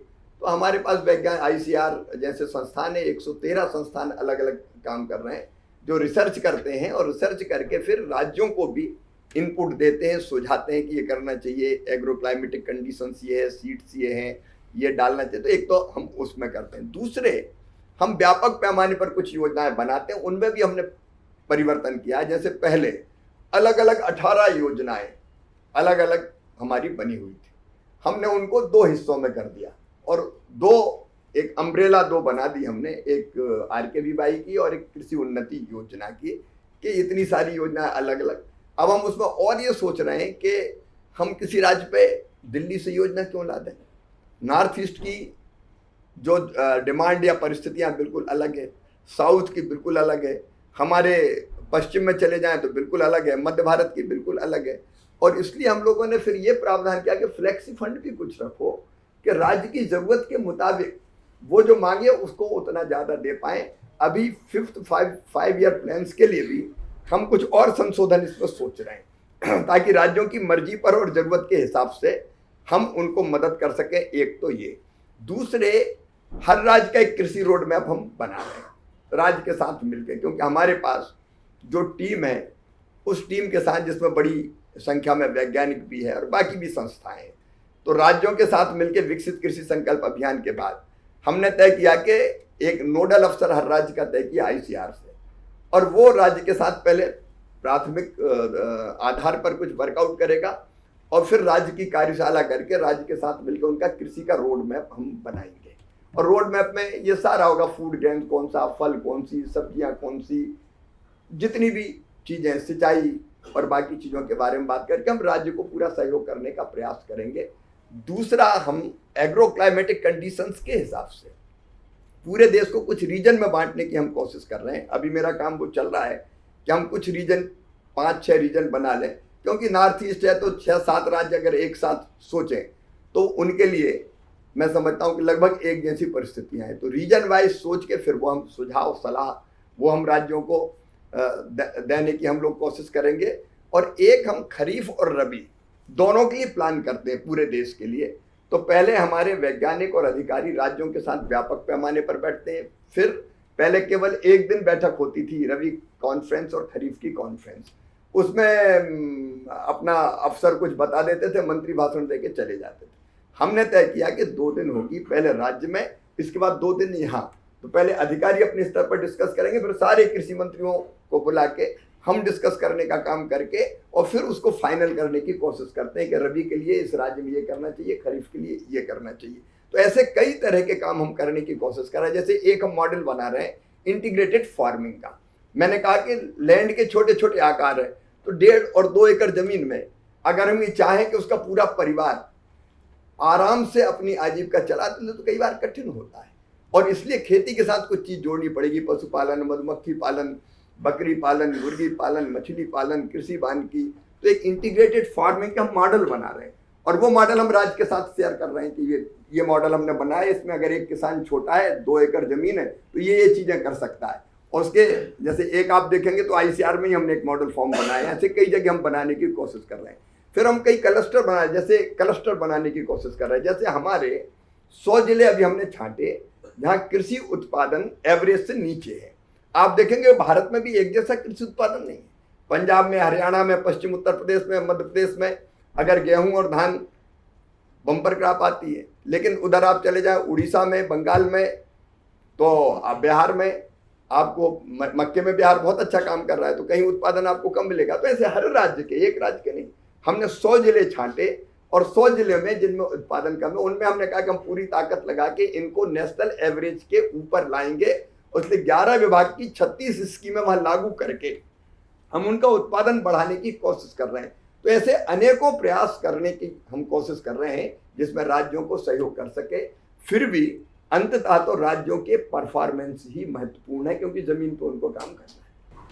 सर दूसरा सवाल मेरा था, सर 2020 में जब आप मुख्यमंत्री फिर से बने मध्य प्रदेश के, तो उसके पीछे की क्या परिस्थितियां थी, अंदर की क्या कहानी थी, उस पर थोड़ी रोशनी डालेंगे सर? मैं अंदर तो कुछ बता नहीं, सब बाहर था 2020 में। 2020 में भी सिंधिया जी बाहर थे उनके साथियों के साथ, तो वो तो सबको पता है। उसी घटनाक्रम की बात कर रहे हैं। अब कांग्रेस अपना कुनबा ही नहीं संभाल पाई। दिक्कत यही है कि उनको ना तो संगठन की समझ है, ना पार्टी चलाने का कोई रास्ता है। वो अपने लोगों को ही संभाल के नहीं रख पाते। और आज तो ये हालत बन गई है सचमुच में कि जिसके साथ कांग्रेस हो गई उसका काम तमाम हो जाता है। तो समझ जो चाहिए कांग्रेस को संगठन की, कैसे संगठन संभाल कर रखना है, लोगों को कैसे साथ लेना है, या मुद्दे कौन से उठाना है, बात लंबी हो जाएगी। नहीं तो मैं यही पूछता हूँ सीधे, SIR कोई मुद्दा था क्या बिहार के चुनाव में? मतदाता सूची शुद्ध करने से किसका इनकार हो सकता है? जनता को इससे क्या लेना देना? अगर हम ये कहेंगे घुसपैठिए बाहर जाए तो किसको आपत्ति हो सकती है भारत के नागरिक को? लेकिन बाकी मुद्दे छोड़ के वोट चोर उस पर चलेगा। और आज भी अकल नहीं आई, अभी भी कह रहे हैं इसी पर रैली करेंगे हम लोग। तो जनता के मुद्दे ही अगर आप ढंग से नहीं उठाओगे तो जनता साथ कहाँ से आएगी? सॉरी मैं ये आपने पूछा नहीं था लेकिन मैं बोल गया। सर ये जब 2020 में फार्म लॉज आए थे तो बार बार एक डिमांड आ रही थी फार्म लॉज को लेकर कि MSP को लीगल गारंटी क्यों न दिया जाए। हमारे देश में लैंड होल्डिंग्स वैसे ही कम है, सब फार्मर्स के छोटे लैंड होल्डिंग्स हैं, और migration, outward migration towards urban areas वैसे ही हो रहा है। तो farming as a very viable and profitable business, तो थोड़ा उसमें अट्रैक्शन कम हो गया। और हम एज अ नेशन ऑल्सो हम लोग की पॉलिसी है कि अर्बनाइज हो, बड़े शहर बने, लोगों को वहाँ नौकरियाँ मिले। To make farming a remunerative business so that people remain in the business. और जो हम देख भी रहे हैं कि इतने करोड़ लोगों को हमको खाना खिलाना है, और जैसे आपने कहा सारा सुरक्षा खाने की तो हम बाकी देशों पे छोड़ नहीं सकते हैं। और इसमें प्राइस रिस्क कितना ज़्यादा है? प्रोडक्शन रिस्क तो खैर हम बारिश और ये सब चीज़ों से तो हमारे हाथ में नहीं होगा, लेकिन प्राइस रिस्क सबसे बड़ा रिस्क है। जैसे अभी हरीश बता रहे थे कि सोयाबीन में भी दिक्कत हो रही है। हम पंजाब में चाहते हैं कि क्रॉप डाइवर्सिफिकेशन हो, राइस पैडी से दूसरे क्रॉप्स में जाएं, सोयाबीन में जाएं, तो अगर वहाँ पे भी प्राइस का प्रॉब्लम है तो this legal guarantee for MSP, why do you think it's a bad idea? एक तो मैं ये बताना चाहूँगा आपको कि गेहूँ हम 100% खरीदते हैं, किसान जितना बेचना चाहे वो उसके खाने के लिए रखे और बेटर प्राइस मिलता है। जैसे मध्य प्रदेश के सरबती 4000 रुपये कुंटल बिकता है तो वो MSP पे नहीं बेचेगा। राइस हम पूरा का पूरा खरीदते हैं, उसमें कहीं 2 मेजर क्रॉप्स हमारी है। गन्ना MSP पे ही बिकता है। अगर आप अभी देखेंगे मसूर, तुअर, उड़द 100% खरीद की गारंटी, जो किसान बेचना चाहेगा 100% हम खरीदने का काम करेंगे। सोयाबीन जैसी क्रॉप्स के लिए भावांतर भुगतान जैसी योजना भी है। तो किसान के पास ये विकल्प है कि वो MSP की प्राइस ले। हाँ, कई चीज़ें इम्प्लीमेंट करना राज्य के अधिकार क्षेत्र में, वो कौन सा मॉडल चुनता है, कौन सी तरीके को वो अपने राज्य में उपयोगी मानता है। तो मैं मानता हूँ कि मोदी सरकार ने एक तरह से MSP लागत पर 50% प्रॉफिट तय करके खरीदने का, MSP घोषित करने का फैसला किया और फिर खरीदने की व्यवस्था भी की।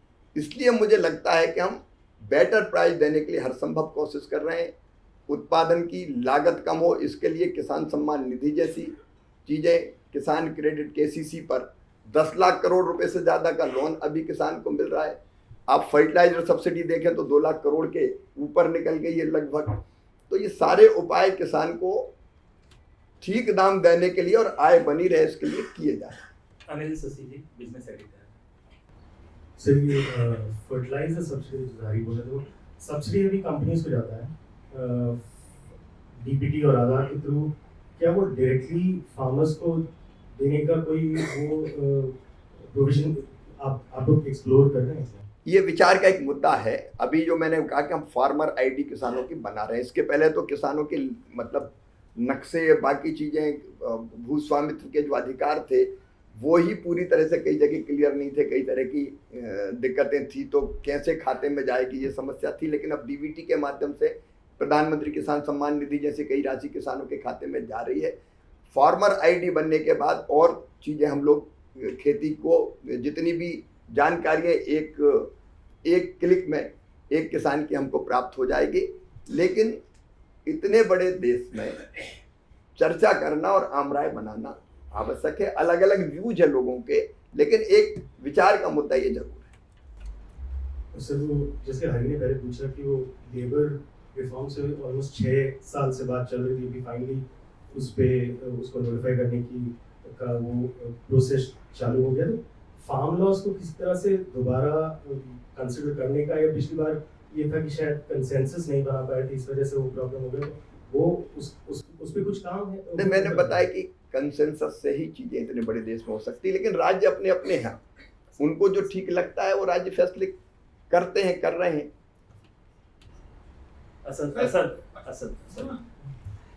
असद, मेरा नाम असद है, मैं ऑपोजिशन कवर करता हूँ। सर, एक सवाल आपसे पूछना था। अभी जो SIR 12 राज्यों और UTs में चल रहा है, उसमें देखा गया है कि बहुत सारे BLOs ने सुसाइड कर लिया है। 2 BLOs मध्य प्रदेश में भी वर्क प्रेशर की वजह से उनकी डेथ हो गई है। उनके फैमिलीज अलेज कर रहे हैं, कह रहे हैं कि वो काम के प्रेशर की वजह से उनकी डेथ हुई है। आपको नहीं लगता है कि ये जो SIR की प्रक्रिया है, इसका जो टाइमलाइन है वो थोड़ा कम है? ज़्यादा वक्त मिलना चाहिए था BLOs को, ये जो ग्राउंड पे जाके वेरिफिकेशन करना चाहिए, और इससे काम का प्रेशर बढ़ रहा है। 2 चीज़ें में, एक वोटर लिस्ट ठीक बनना, इससे कोई भी असहमत नहीं है कि ये होना ही चाहिए, क्योंकि जो सही मतदाता वही अपने वोट का इस्तेमाल करे। इसलिए SIR बिल्कुल परफेक्ट है, ये होना ही चाहिए। चुनाव आयोग सोचेगा BLOs के बारे में, ये जानकारी उनको एक भी मृत्यु दुर्भाग्यपूर्ण है, किसी की भी हो वो बहुत दुर्भाग्यपूर्ण है। वर्कलोड के कारण अगर ऐसा होता है तो चुनाव आयोग निश्चित तौर पर सोचेगा। अब कितनी समय सीमा होनी चाहिए चुनाव आयोग ने सोच समझ कर तय किया होगा, इसलिए चुनाव आयोग के किसी काम पर टिप्पणी करना संवैधानिक संस्था है, मेरा उचित नहीं है, लेकिन ये परिस्थिति सबके ध्यान में है। सर मैं कृषि पे थोड़ा वापस आता हूँ। आपने शुरुआत में ही दलहन और तिलहन की बात की, जो कि हम इंपोर्ट करते हैं लगातार। एक समय देखें खास करके ऑयल सीड्स को लेकर, तो हम 80 के दशक में भारत करीब करीब सेल्फ सफिशिएंट हो चुका था, हमें इंपोर्ट करने की ज़रूरत नहीं पड़ती थी। लेकिन उसके बाद लिबरलाइजेशन हुआ और इंडियन मार्केट जो है वो पाम ऑयल से फ्लड हो गई और ऑयल सीड्स के दाम जो हैं वो कम हो गए और फार्मर को अट्रैक्टिव नहीं लगने लगा, प्रोडक्शन कम हो गया। और उसके बाद से हम लगातार स्ट्रगल कर रहे हैं ऑयल सीड्स को लेकर, और काफ़ी ऑयल सीड जो है वो तेल जो है हम खाद्य तेल जो है वो इंपोर्ट करते हैं। तो इसको लेकर ये जो समस्या है, इसमें कई लोगों का ये भी कहना है कि कोई प्रेडिक्टेबल पॉलिसी जो है वो सरकार की तरफ से, वो चाहे आपकी सरकार हो या इसके पहले की सरकार हो, जो कि एक सतत प्रक्रिया में बनी रहनी चाहिए। एक प्रेडिक्टेबल पॉलिसी ऑयल सीड्स को लेकर वो नहीं रही है, जिसकी वजह से जो है वो बाजार में ऑयल सीड्स का दाम जो है वो ऊपर नीचे होता रहा है। तो इसको लेकर किस तरह की चिंता आपको है, क्योंकि ये एक बड़ी समस्या है कृषि में और भारत के खाद्य सुरक्षा को लेकर और स्वास्थ्य को लेकर। तो इस चीज़ को लेकर आप लोगों की क्या पॉलिसी है कि किस तरह से जो है वो खाद्य तेल का जो प्रोडक्शन है वो भारत में ऐसा उत्पादन हो तो सेल्फ सफिशिएंट हो? ये आपने बताया 2 कारणों से हुआ। एक, हमारे यहाँ खाद्य तेल की खपत है वो बहुत तेजी से बढ़ी है, और बढ़ने के कारण ये भी है कि धीरे धीरे परिवार की इनकम जब बढ़ती है तो वो बाकी चीज़ों पर ज़्यादा खर्च करता है। तो हमारे यहाँ उत्पादन भी बढ़ा है, उत्पादन घटा नहीं है, लेकिन खपत भी बढ़ी है, और इसलिए जो अंतर था वो मांग और पूर्ति का वो बढ़ता गया, और इसलिए हमको ज़्यादा तेल आयात करना पड़ता है। हमने पाम ऑयल मिशन भी बनाया है और तिलहन मिशन भी बनाया है। लगातार एक दिक्कत और है कि उत्पादन ऑयल सीड्स का और बेटर कैसे हो और कैसे बढ़े। सोयाबीन में पहले के बाद कई तरह की बीमारियों का प्रकोप हुआ, तो सोयाबीन का उत्पादन पर हेक्टर घट गया, उत्पादकता भी उसकी घट गई। लेकिन अभी सरसों के अच्छे बीज बने जिनमें उत्पादन बढ़ा। इस बार ग्राउंड नट की पैदावार आपने देखा बम्पर हुई है, और हम सब मिनिमम सपोर्ट प्राइस पे उसको खरीदने का काम कर रहे हैं, क्योंकि जैसे ही पैदावार ज़्यादा होती तो कीमत गिरती। मांग और पूर्ति का जो नियम है वो काम करता है। तो ग्राउंड नट का प्रोडक्शन बढ़ा है काफ़ी, सरसों का बढ़ रहा है तेज़ी से। तो हम कोशिश लगातार कर रहे हैं। फिर क्लस्टर हम अलग अलग बना रहे हैं, क्योंकि अलग अलग किसान एक जगह करता है तो उतना अनाज नहीं निकलता कि व्यापारी को सुविधा हो या वहाँ कोई प्रोसेसिंग की यूनिट आ जाए। हम प्रोसेसिंग की तरफ जाने के लिए भी क्लस्टर अप्रोच, और वहाँ फिर प्रोसेसिंग की यूनिट भी लग जाए। ये दाल में भी कर रहे हैं, ये तेल में भी कर रहे हैं। जैसे दाल में भी तय किया कि जब दलहन का क्लस्टर बनाएंगे और वहाँ दलहन पैदा होगा तो वहाँ दलहन मिल भी लगेगी, उसको 25 लाख रुपए तक की सब्सिडी भी अगर कोई दलहन की मिल लगाएगा तो देंगे। ये अप्रोच तेल में भी है। तो लगातार प्रयत्न कर रहे हैं। पाम ऑयल की जो मिशन है उसमें भी धीरे धीरे सफलता मिल रही है हमको। तो कोशिश तो निश्चित तौर पर जारी है, लेकिन खाद्य तेलों की, एडिबल ऑयल की ज़रूरत और बढ़ती जा रही है देश में, तो वो कई बार गैप पूरा नहीं होता। कोशिश जरूर है कि इसको हम करें। निखिल सर, मेरा एक सवाल फसल बीमा को लेकर था कि जैसे आपने कहा कि क्लाइमेट चेंज एक बहुत बड़ी समस्या अभी दिन ब दिन हम देख रहे हैं कि जो खड़ी फसल है उस पर नुकसान हो रहा है, कितने समय बारिश होगी हमको पता नहीं। तो ऐसे में फसल बीमा बहुत एक महत्वपूर्ण चीज़ हो गई है। और हम ये भी देख रहे हैं कि जो क्लेम्स आते हैं इसके फार्मर्स के, तो वेदर स्टेशंस और इसका बहुत बड़ा एक इम्पोर्टेंस बढ़ा है, और वो लोग डेटा उसमें मैनिपुलेट करते हैं क्लेम्स डिनाई करने के लिए। इसमें सरकार का रोल एक बड़ा हो जाता है कि वो रेगुलेट कैसे करे इसको। तो इस पर आप क्या कहेंगे? फसल बीमा योजना में हमने कई तरह के संशोधन पिछले दिनों किए हैं। आपकी जानकारी में होगा कि पहले केवल तहसील को इकाई माना जाता था, मतलब पूरी तहसील में फसल बर्बाद हो जाए तो ही क्लेम देंगे। तो 1, 2 या 10 गांव की बर्बाद होती थी तो मिलते ही नहीं थे। अब तय किया कि एक गांव में भी होगा तो भी देंगे, और अब एक व्यक्ति का होगा तो भी देंगे। ये संशोधन करने का काम किया है। हम लोगों ने ये भी तय किया है कि अब धीरे धीरे टेक्नोलॉजी, क्योंकि जहाँ जिंदा आदमी होता है, मैं सबकी बात नहीं कर रहा, आमतौर पर वहाँ मैनिपुलेट करने की कोशिश होती है कि नुकसान नहीं हुआ और ज़्यादा नुकसान लिख दे। क्रॉप कटिंग एक्सपेरिमेंट भी हाथ से करते हैं, तो अगर किसी के मन में बेईमानी आ गई तो जहाँ कम नुकसान हुआ वहाँ ज़्यादा दिखा दे और जहाँ ज़्यादा नुकसान हुआ वहाँ कम बता दे। अब टेक्नोलॉजी का इस्तेमाल करके हमने सैटेलाइट बेस्ड, हमने रिमोट सेंसिंग की पद्धति को अपनाने का फैसला किया है। कुछ राज्यों ने उसको स्वीकार कर लिया है, जैसे मध्य प्रदेश में उसको, जब मैं मुख्यमंत्री था तभी हमने पूरी तरह से स्वीकार कर लिया था कि अगर रिमोट सेंसिंग से जो नुकसान आता है वो लगभग 100% में नहीं कह सकता, लेकिन लगभग परफेक्ट होता है। फिर ये मॉडल भी लागू किया कि 50% वेटेज दे दो रिमोट सेंसिंग को, 50% वेटेज दे दो क्रॉप कटिंग एक्सपेरिमेंट को। तो उसमें सुधार के निरंतर प्रयास जारी है और मुझे लगता है कि जो टेक्नोलॉजी जैसे जैसे आ रही है वो परफेक्ट हम लोग करते जाएंगे। प्राइवेट एजेंसियां जो वेदर डेटा को मैनिपुलेट करती है डिनाई करने के लिए, देखो तो राज्य सरकारों की ड्यूटी है कि वेदर जो उनके स्टेशन है बाकी है उन पे ठीक मैपिंग करने का काम करें। हम भी यहाँ से मॉनिटरिंग करने की कोशिश करते हैं। आप पूछे, आप इंट्रोड्यूस कीजिए। सर मेरा नाम प्रवीण लोग है, मैं इंडियन एक्सप्रेस ऑनलाइन के लिए काम करता हूँ जी। सर देश में लगातार कैंसर के केसेस लगातार बढ़ रहे हैं और हम जितने भी हेल्थ एक्सपर्ट से बात करते हैं, डॉक्टर से बात करते हैं, वो उसी एक जीरोइंग उसी प्रॉब्लम पे करते हैं कि पेस्टिसाइड्स का, इंसेक्टिसाइड्स का देश में बहुत एक्सेसिव यूज़ हो रहा है। एक रिसेंट स्टडी कहती है कि इंडिया के फूड सैंपल्स में 50% फूड सैंपल्स में वो एक जो पेस्टिसाइड का रेसिड्यू वो मिलता है और हर कोई ये कहता है कि पेस्टिसाइड का यूज़ हमें कम करना पड़ेगा ड्रास्टिकली, और एक ऑर्गेनिक प्रोडक्ट्स की भी पूरी इंडस्ट्री, पैरेलल इंडस्ट्री खड़ी हुई।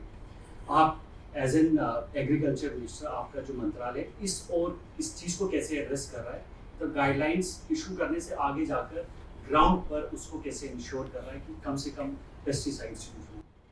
एक तो भारत सरकार ने प्रधानमंत्री जी के नेतृत्व में प्राकृतिक कृषि मिशन अभी लॉन्च किया है।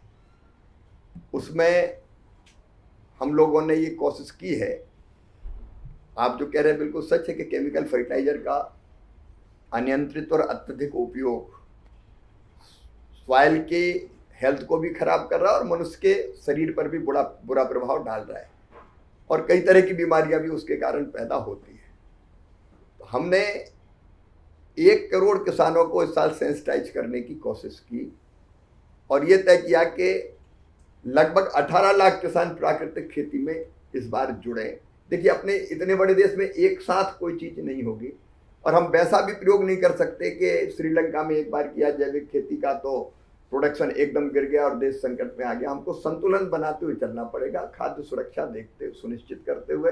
लेकिन ICAR की एक टीम हमने बनाई वैज्ञानिकों की जो ये सिद्ध करती है कि अगर सही तरीके से प्राकृतिक खेती की जाए, सही तरीके से, ऐसे नहीं कि आपने कुछ भी बोल दिया, तो भी उत्पादन कम नहीं होता बल्कि 2-3 साल के बाद सॉइल हेल्थ और इम्प्रूव हो जाती है।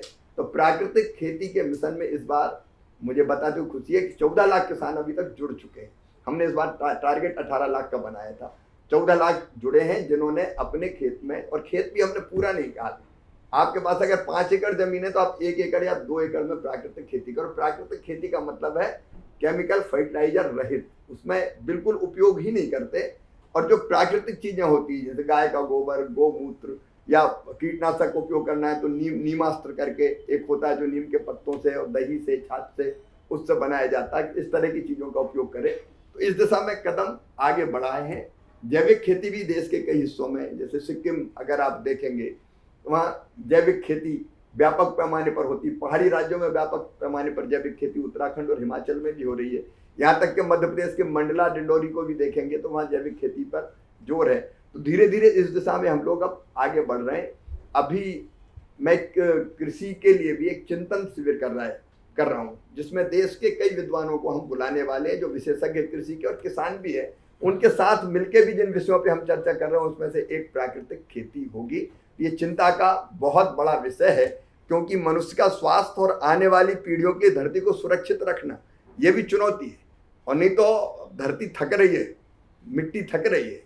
अगर ये स्थिति जारी रही तो एक दिन ये पैदा करने से ही इनकार कर देगी तो आने वाली पीढ़ियों का क्या होगा। सवाल बिल्कुल आपका जायज है और उस दिशा में प्रयत्न जारी है। संदीप दास हैं फाइनेंशियल एक्सप्रेस में एग्रीकल्चर। जी संदीप जी। नमस्कार। ये देखा गया कि कंज्यूमर जब भी जो हमारा इंपोर्ट पॉलिसी है ऑयल सीड और पल्सेस में, जो कंज्यूमर वर्सेस कंज्यूमर इंटरेस्ट और जो फार्मर्स ने दिखाता है, वो पॉलिसी हमेशा कंज्यूमर इंटरेस्ट की तरफ जाता है। येलो पीस का ले लीजिए, इतना दिन तक इंपोर्ट करते रहे, उसका प्रभाव पल्सेस प्राइस पे पड़ता है। ऑयल सीड्स का देखिए इतना सारा फ्री इंपोर्ट होता रहा। आप नहीं सोचते कि वो एक बैलेंस करने की जरूरत है, क्योंकि पब्लिक पॉलिसी में जनरली कंज्यूमर इंटरेस्ट सबसे ज्यादा हावी हो जाता है, इधर फार्मर्स इंटरेस्ट। तो वो प्राइस को प्रोटेक्ट करने के लिए फार्मर्स को क्या करने की जरूरत है? इंपोर्ट पॉलिसी इतना लिबरल होने से इसका इम्पैक्ट पड़ता है।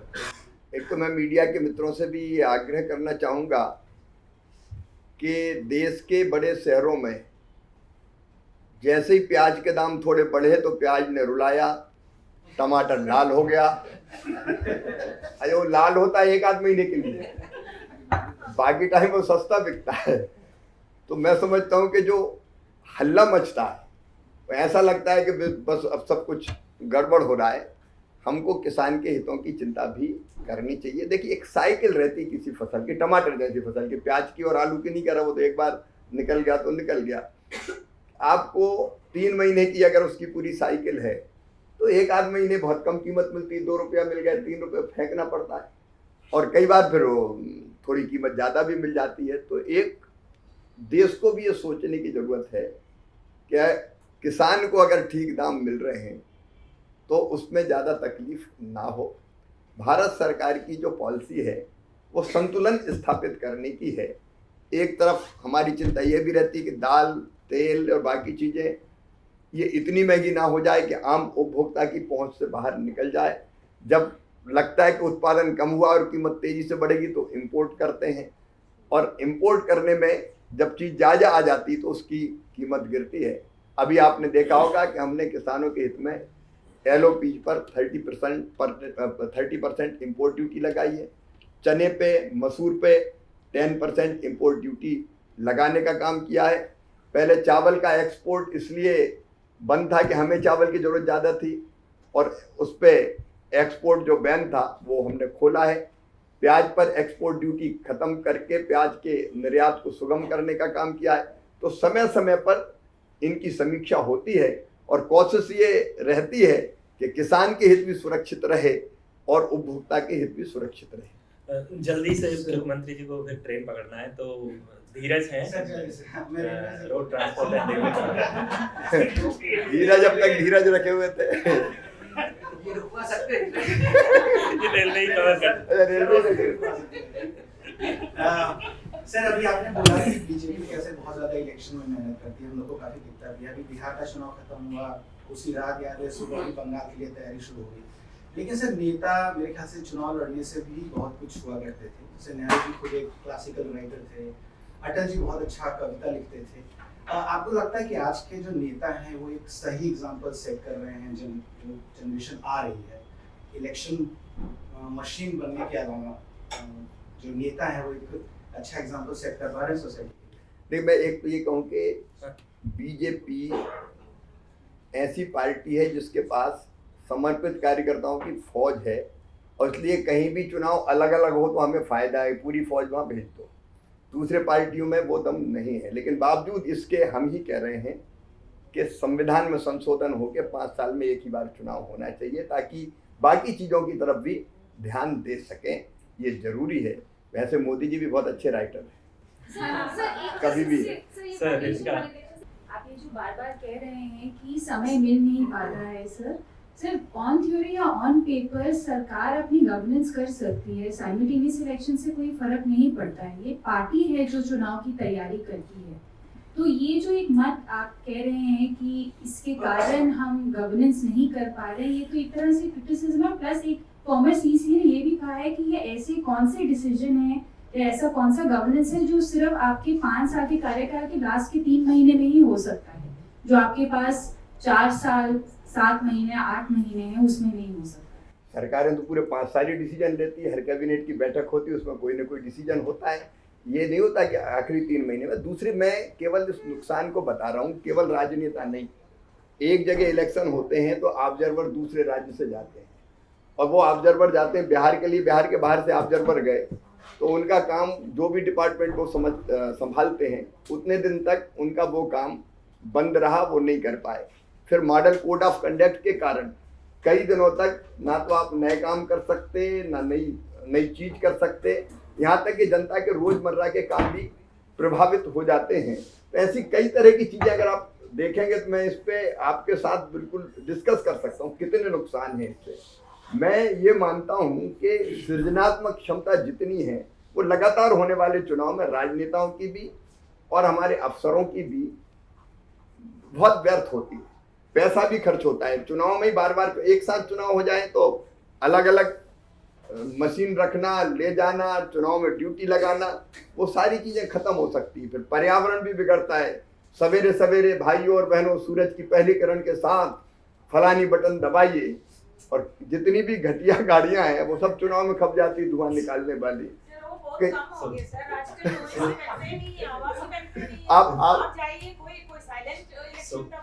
आप गांव में आप देखिए घूमते रहते हैं अभी भी। सोफिया हैं, एजुकेशन पर लिखते हैं। सोफिया सर, पराली जलाने के कारण एयर पोल्यूशन की समस्या होती है दिल्ली में, और इस बार भी हमने देखा था कि कैसे स्टबल बर्निंग का पीक सीजन जब था पंजाब और हरियाणा और अलग अलग स्टेट्स, यूपी और मध्य प्रदेश में भी बहुत सारे केसेस थे इस बार। तो जब इसका बहुत केसेस इंक्रीज हुआ तभी हमने एयर पोल्यूशन यहाँ पे भी 400 क्रॉस किया था दिल्ली में 3 दिन के लिए कंटिन्यूसली। तो सर मुझे ये जानना था कि जैसे अलग अलग सुझाव रोल आउट किया गया है स्टेट गवर्नमेंट्स ने, जैसे पूसा बायोडिकम्पोजर का यूज़ किया है, देन कस्टम हायरिंग सेंटर्स वगैरह से CRM मशीन्स वगैरह यूज़ किया जाता है। तो सर इसका भी, लेकिन 2 सवाल ये है मेरा कि Pusa biodecomposer is not being used in other governments, state governments other than Delhi. So why is that? Kyunki Punjab Agriculture University had also done some biodecomposer trials in 2021 and 2022. So was this not found to be an effective solution? Secondly, Haryana government had come out with a model solution ki ex situ crop residue management के लिए ये किसानों को पराली 2400 rupees per ton दिया जाए, like that incentive, ताकि वो इफेक्टिव मैनेज किया जाए। Instead of burning they give it for ex situ crop management. So sir ये मॉडल क्या will it be used in Punjab government and other states as well? देखिए कई राज्य अलग अलग प्रयोग करने की कोशिश कर रहे हैं। एक निश्चित कोई रास्ता तो बना नहीं है, लेकिन भारत सरकार उनको सहयोग करने की कोशिश करती है, मोटिवेट करने की कोशिश भी करती है, अवेयरनेस क्रिएट हो इसका प्रयत्न भी करती है, रिसर्च करके और इसका क्या बेटर उपयोग हो सकता है, डिकम्पोज करने का हो, बाकी चीज़ों बनाने का हो, वो सिलसिला लगातार चलता रहेगा। लेकिन अब मैं इतना कह सकता हूँ कि धीरे धीरे अब अवेयरनेस पैदा हो रही है, इसलिए पंजाब और हरियाणा में पहले से काफ़ी कम हुआ है। मध्य प्रदेश में भी अभियान चलाने की हम कोशिश करेंगे और नए रास्ते भी निकलेंगे मुझे लगता है। सर 2 छोटे सवाल क्योंकि खत्म करने से पहले सर, जस्ट बंगाल में नरेगा 3 साल से बंद है और सुप्रीम कोर्ट ने केंद्र की SLP थी उसको खारिज कर दिया। कलकत्ता हाई कोर्ट ने कहा कि इसको लागू किया जाए जल्दी से। तो आपको कब से लगता है लागू कर दी? लागू कर मतलब फैसला कर लिया कि वहाँ लागू होगी जी। किस डेट से सर ये प्रभावी होगा? वो प्रभावी हो गया, आदेश हो गया मतलब प्रभावी। दूसरा सर, एक नरेगा पर स्टडी के लिए सरकार ने एक कमेटी गठित की थी rural development secretary Amarjeet Sinha के अंदर। उस कमेटी ने अपनी रिपोर्ट दी, वो आपसे पहले आपके जो पूर्ववर्ती मंत्री थे उन्होंने गठित की थी। इस कमेटी की सिफारिशों को सर सरकार लागू करेगी कुछ इस पर? अभी दोनों विभागों के बारे में मैंने ये तय किया है कि हम विशेषज्ञों के साथ बैठेंगे। तो एग्रीकल्चर की हमारी चिंतन बैठक अभी हो रही है पार्लियामेंट के सेशन के तुरंत बाद 21-22 दिसंबर जहाँ तक मुझे याद है, और रूरल डेवलपमेंट की हम करने वाले जनवरी के फर्स्ट वीक में। इन सब मुद्दों पर और ढंग से विचार, क्योंकि मनरेगा के बारे में भी कोई भी फैसला करना है तो बहुत सोच समझ के और आम राय से करना पड़ेगा। सेंसिटिव मैं इसलिए मानता हूँ कि मजदूरों से जुड़ा हुआ विषय है, तो इन सब मुद्दों पर विचार करके आगे बढ़ने की कोशिश करें। Thank you sir, thank you for your time.